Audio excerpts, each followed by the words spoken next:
This is a king blessed with unparalleled wisdom and power. This is the man who bent demons to his will. This is Pantheon mythology. And this is Solomon. If you too want to bend things to your will, check out Pantheon Apparel, our clothing brand inspired by myths, folklore and legends. We ship worldwide, underrated, excellent on Trustpilot. Link in the description.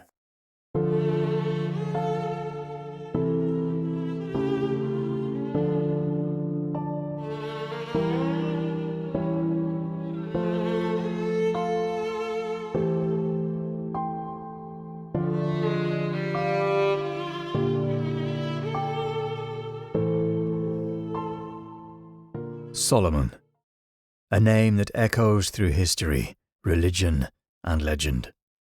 A king whose wisdom shaped nations, but whose power may have extended far beyond mortal rule.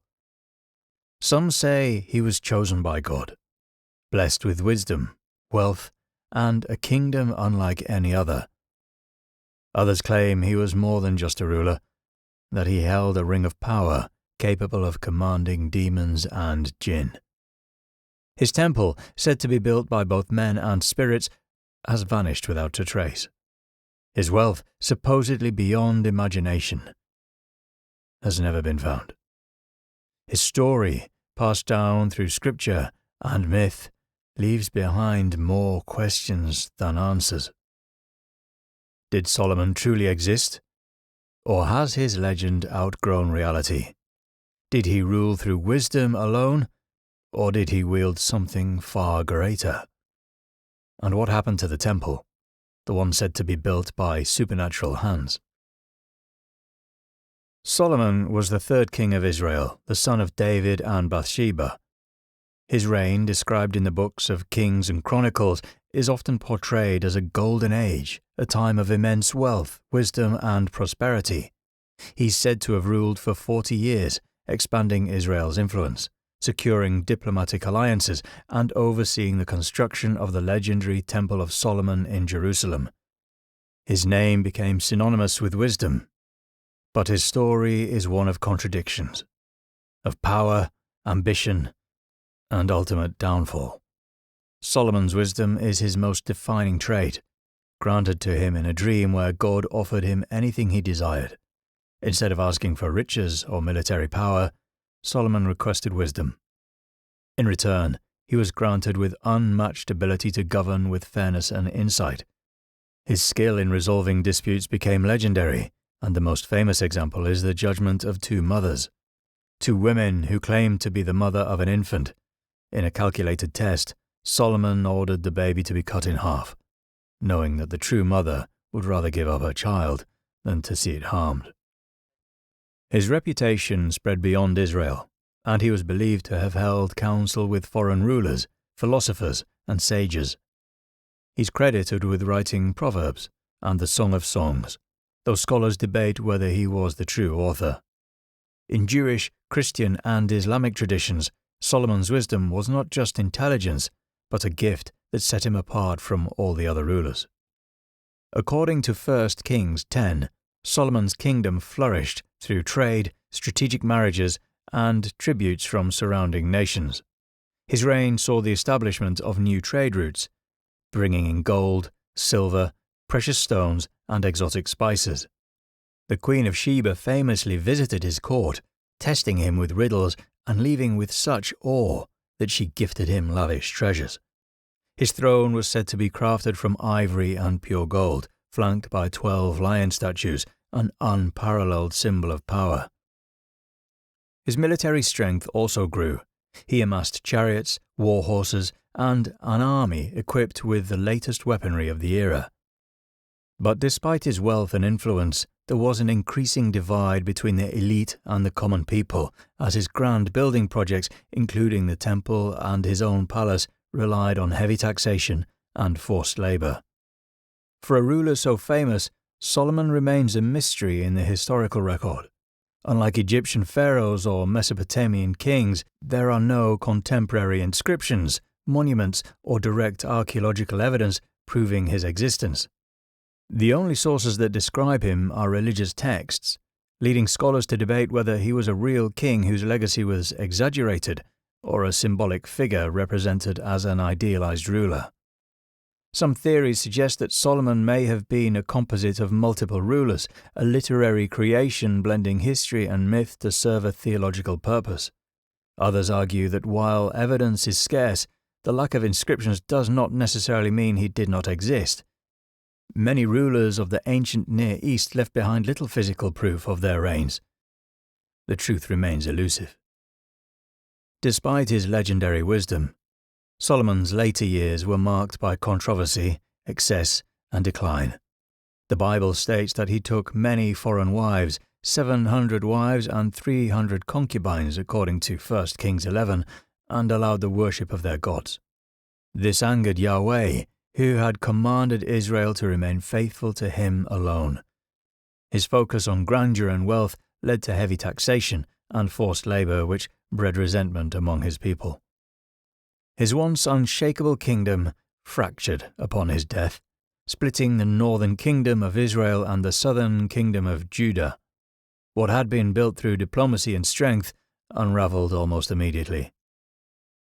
Solomon's legacy is a paradox. He was the wisest of kings, yet he made the very mistakes wisdom should have warned him against. He built a kingdom unlike any other, yet it collapsed soon after his reign. His name is spoken with reverence, yet his life is a cautionary tale. But some say there is another side to his story, one that goes beyond politics, beyond wisdom, into the realm of the supernatural. Because according to legend, Solomon's power did not end with words or armies. Some say he commanded forces beyond human understanding. Solomon's greatest architectural achievement was the construction of the first temple, a structure that would stand at the center of Israelite worship. Described in 1 Kings and 2 Chronicles, the temple was built on Mount Moriah, which later tradition associates with the site where Abraham was said to have nearly sacrificed his son, Isaac. It was meant to be the dwelling place of Yahweh on earth, a place of worship, sacrifice, and divine presence. But today no trace of it remains. According to 1 Kings 6, Solomon began constructing the temple in the 4th year of his reign, a project that took 7 years to complete. The temple was built using cedar from Lebanon, quarried stone, and gold-covered interiors, with intricate carvings of cherubim, palm trees, and flowers decorating its halls. It was divided into 3 main sections: the outer court, where worshippers gathered; the holy place, accessible only to priests; the Holy of Holies, the most sacred chamber where the Ark of the Covenant was housed. Only the high priest could enter the Holy of Holies, and only once a year on Yom Kippur, the Day of Atonement, when he would perform purification rituals on behalf of the people. The entire temple complex was meant to represent heaven on earth, a direct connection between Yahweh and his chosen people. The most sacred object within the temple was the Ark of the Covenant, a gold-covered chest that, according to biblical accounts, contained the stone tablets of the 10 Commandments. 1 Kings 8 states that Solomon brought the Ark into the Holy of Holies during a grand ceremony, filling the temple with a presence so overwhelming that the priests could not stand to minister. But the fate of the Ark remains one of history's greatest mysteries. Some believe it remained in the temple until its destruction, while others claim it was hidden beneath the temple, smuggled out of Jerusalem, or taken to Ethiopia, where it is said to be housed in Axum's Church of Our Lady Mary of Zion. For centuries, Solomon's temple stood as the spiritual heart of Israel. But according to biblical and historical accounts, in 586 BCE, the Babylonian king Nebuchadnezzar II besieged Jerusalem and razed the temple to the ground. The treasures of the temple were looted, and the Ark of the Covenant was never seen again. Some traditions claim the Ark was destroyed with the temple, while others believe priests hid it in secret tunnels before the Babylonians arrived. After the destruction, The second temple was later built on the same site during the Persian period, only to be destroyed again by the Romans in 70 CE. The exact site of Solomon's temple remains a topic of debate. The most widely accepted location is the Temple Mount in Jerusalem, where the Dome of the Rock now stands. However, some believe that the temple's remains may still exist beneath the mount, buried under centuries of construction. Other theories suggest that remnants of the temple were moved to hidden locations, with some researchers speculating that underground chambers or tunnels beneath Jerusalem still hold artifacts from Solomon's time. These claims, however, remain unverified. With no confirmed remains of the first temple, its existence remains one of the great mysteries of the ancient world. Was Solomon's temple truly the grand structure described in the Bible? Or was its legend embellished over time? And if it did exist, could some trace of it still be waiting to be discovered? Solomon's reign was known for its wisdom, power, and prosperity, but one of the most intriguing figures connected to his story is the Queen of Sheba. Described in 1 Kings 10 and 2 Chronicles 9, she travelled to Jerusalem with a caravan laden with gold, spices, and precious stones to test Solomon's wisdom with riddles. Though her kingdom's exact location remains uncertain, many believe she ruled in modern-day Ethiopia or Yemen. The Queen of Sheba is one of the most mysterious rulers in ancient history. 1 Kings 10 states that she was a monarch of great wealth, who, upon hearing of Solomon's wisdom, journeyed to Jerusalem to see for herself if the stories were true. She presented the king with difficult questions, and he answered all of them to her satisfaction. Impressed by his wisdom and grandeur, she gifted him vast riches, including 120 talents of gold, over 4 tons, rare spices, and precious stones. Beyond the biblical account, Sheba's story appears in Islamic tradition, where she is known as Bilqis. The Quran describes her as a ruler who converted to the worship of Allah after witnessing Solomon's power. Ethiopian legends provide yet another perspective, claiming that her visit resulted in something far more significant: a child who would establish a royal dynasty. One of the most famous legends surrounding the Queen of Sheba comes from Ethiopian tradition, particularly in the Kebra Nagast, an ancient text that details the origin of Ethiopia's Solomonic dynasty. According to this legend, Sheba and Solomon had a son named Menelik, who later travelled to Jerusalem as an adult. Upon leaving, he is said to have taken with him the Ark of the Covenant, bringing it to Ethiopia, where it remains hidden to this day. This claim forms the foundation of Ethiopian royal lineage, as emperors of Ethiopia, including Haile Selassie, traced their ancestry back to Solomon and Sheba. While no historical evidence confirms this connection, the belief remains strong in Ethiopian tradition, particularly within the Ethiopian Orthodox Church. Solomon's kingdom was described as incredibly wealthy and prosperous, with treasures flowing into Jerusalem from trade, tribute, and alliances. 1 Kings 10:14 states that he received 666 talents of gold annually, which would have been an astronomical amount of wealth in the ancient world. But where did this gold come from? Some sources mention Ophir, a land of gold, silver, and exotic goods, though its exact location is unknown. Speculation has linked Ophir to regions such as southern Africa, India, and the Arabian Peninsula. Some legends claim that Solomon had secret mines filled with gold and treasure, fueling stories of the lost mines of Solomon. Throughout history, explorers and treasure hunters have searched for these legendary mines, but no definitive evidence has been found. Whether Solomon's gold was sourced from a real place like Ophir or exaggerated over time, the idea of his hidden wealth has persisted for centuries. Solomon's wisdom and wealth may have made him legendary, but some stories claim his true power came from something far greater: a ring that granted him dominion over spirits, known as the Seal of Solomon. This legendary artifact is said to have given him control over demons, jinn, and even angels, blurring the line between ruler and sorcerer.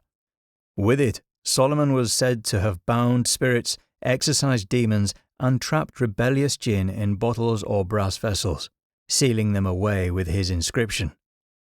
But if that sounds far-fetched, the Testament of Solomon takes his legend to an entirely different level. The Testament of Solomon is an ancient text written centuries after his time, presenting him not just as a wise ruler, but as a sorcerer king. According to this later legend, Solomon received his ring from the archangel Michael, allowing him to bind and command supernatural beings. The text describes how he interrogated spirits, forcing them to reveal their names, powers, and weaknesses, knowledge that would later influence demonology and medieval grimoires. One of the most infamous demons he is said to have subdued was Asmodeus.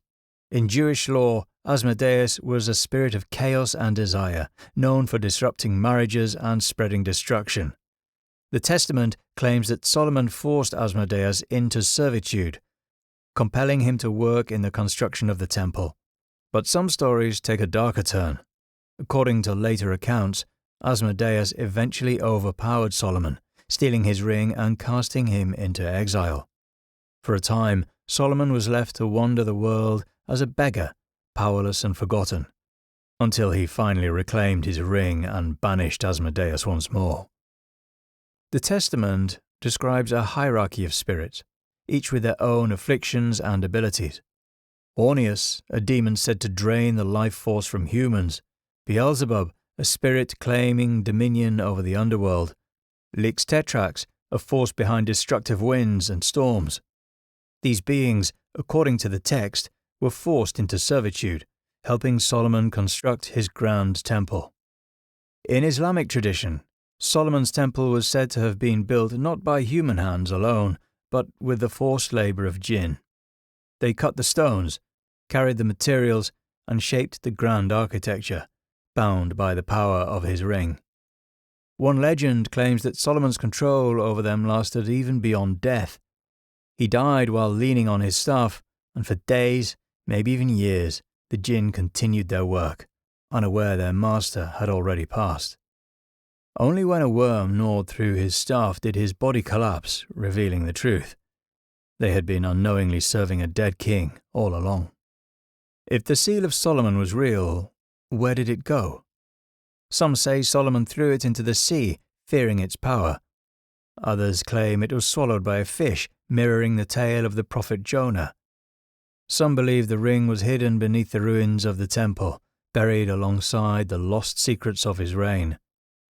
And some argue that Solomon's magic never came from a ring at all, that the seal of Solomon wasn't an object, but a symbol of knowledge, of wisdom, and mastery over the hidden forces of the world. By the Middle Ages, Solomon had become a key figure in Western esotericism. His name appears in grimoires, magical texts, and occult traditions, with rituals supposedly based on his wisdom. The Key of Solomon, a medieval grimoire, describes how to summon spirits, create talismans, and harness supernatural power. The Lesser Key of Solomon is a 7th century book listing 72 demons, all supposedly once controlled by the king himself. Even in alchemy and hermeticism, Solomon was seen as a master of hidden knowledge, someone who had discovered truths long lost to time. But did Solomon actually practice magic?